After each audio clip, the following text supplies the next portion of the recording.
Hey, welcome to Let the Light In. Today we've got the Sony f1.4 35mm G Master lens. This is coming in at just over $1,000 in your price point. Let's take a look at it here today. So the first things that you need to know is that it's a Sony lens, so it's an E-mount lens, and it covers the full frame format. It's got an aperture range of 1.4 to 16. It has dual XD linear focus motors, internal focusing. It's got a focus hold button as well as an AF and an MF switch. It's got a physical aperture ring, which also comes with a D-click switch. And finally, it's dust and moisture resistant. Now let's begin with talking about the aperture ring. So the aperture ring comes by default as a clickable aperture ring, but it does also have a declickable switch.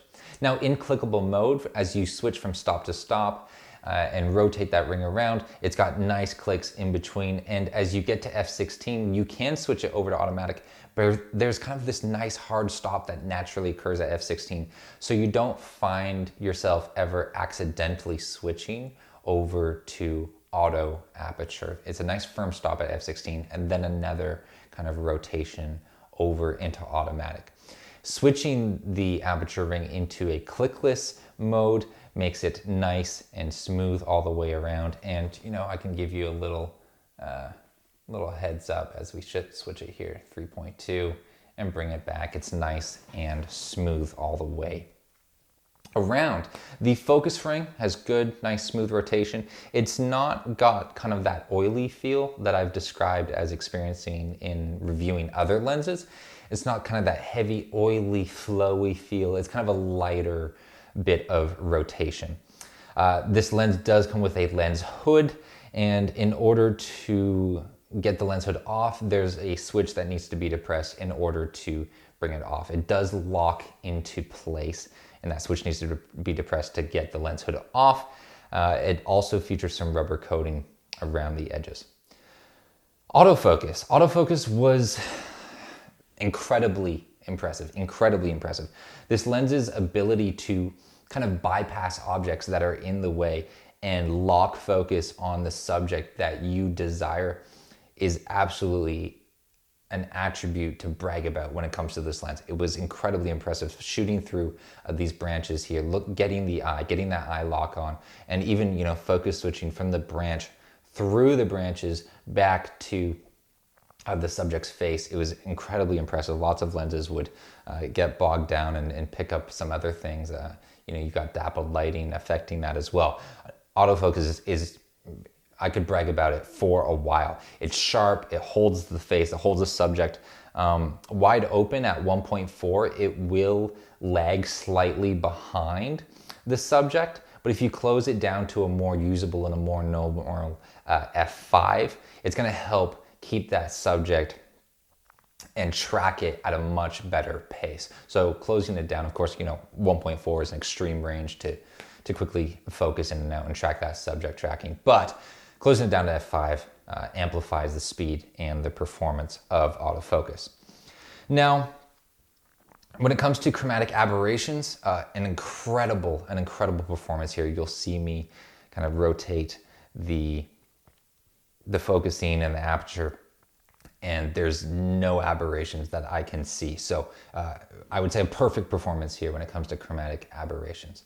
Now, the one downfall of this lens is the focus breathing. So this is the one issue that this lens has. It excels in every other area, kind of as it should, you know, it being a G Master lens, but focus breathing is really actually quite noticeable, and genuinely it's a bit of a disappointment as a video shooter, right? This isn't something that's gonna affect photo shooters, but as a video shooter, it's something that is quite heavy. And you know, for a $1,300 lens, you'd like to see a bit of a cleaner performance. Of course, everything else across the board, chromatic aberrations, autofocus, the lens build and quality and all this kind of stuff, it's an incredible lens, but when it comes to focus breathing, this is the one area of disappointment. So yes, it's very noticeable. My Sony A7IV, which is what this review is shot on, it does come with a breathing compensation mode. So activating this, it's going to crop into your footage somewhat, and it is effective in somewhat mitigating the breathing effect of the Sony 35mm.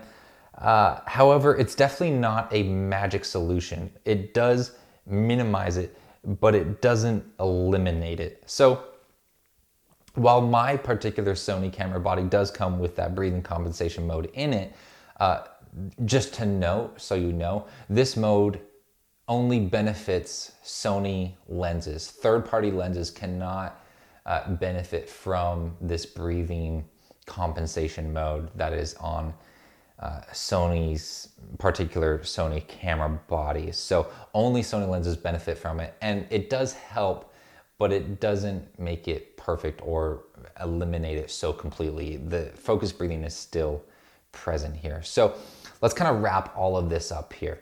The lens is incredibly sharp. It's so crystal clear.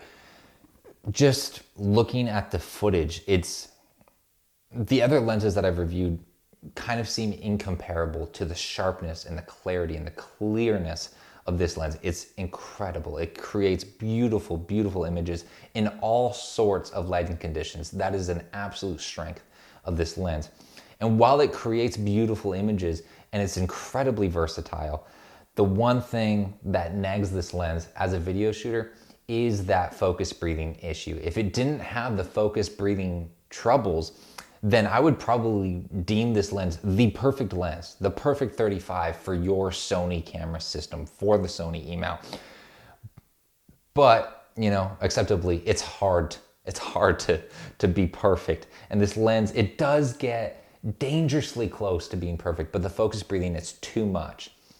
If the focus breathing was more like what it was with the breathing compensation, and even a little less, then I could rate it like a 10 out of 10. But unfortunately, it's falling kind of at like an 8.3 out of 10, just because of that focus breathing compensation. Now, if you're a photo shooter, you're not gonna have to worry about it. But if you're a video shooter, you are going to have to worry about that. So, you know, tips to get around it: don't shoot wide open at f1.4, you know, close it down to f5 or something like that to help kind of minimize your depth of field and that type of effect that you're going to have. So overall, this lens, it's amazing. It's clear, it's usable in all sorts of situations. It's a great focal length. This lens, it's beautiful. And if you want to buy it, the links are down below.